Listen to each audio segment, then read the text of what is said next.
Cheminez chaque semaine à la rencontre de la Bible et de son histoire, à la rencontre du Dieu de la Bible dans notre histoire. Écoutez les mots du livre, feuilletez les pages du livre et nous émerveillez de ce qu'elles disent.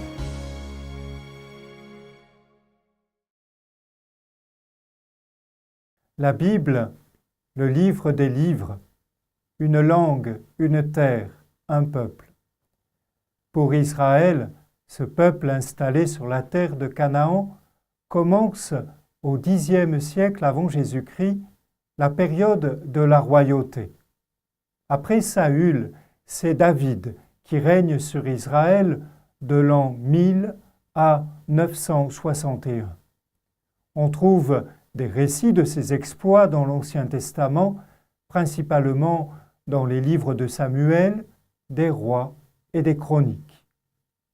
Les textes ne disent pas grand-chose sur le temps de sa royauté. Ils montrent plutôt les difficultés qu'il a dû surmonter pour prendre le pouvoir et pour assurer sa succession. David est le grand roi, celui qui a été oint par Dieu. Les textes servent la foi.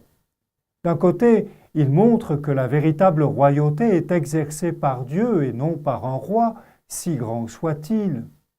D'autre part, le souvenir de David, le Messie de Dieu, laisse entrevoir la venue d'un autre Messie qui, comme lui, assurera au nom de Dieu la paix et la royauté. Raconter la grandeur de David, c'était entretenir l'espérance dans les temps du Messie à venir.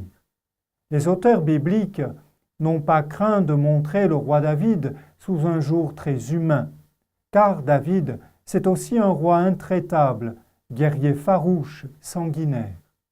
Et parmi les épisodes les plus tragiques de la royauté de David, il y a l'adultère avec Bethsabée et le meurtre d'Uri, l'époux de cette dernière.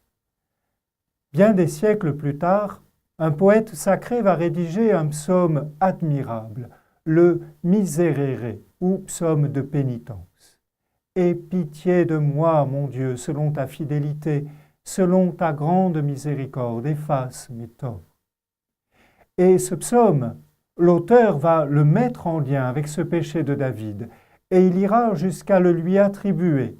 Ainsi, le titre de ce psaume 51, de David, quand le prophète Nathan vint le trouver, après qu'il fût allé vers Bethsabée.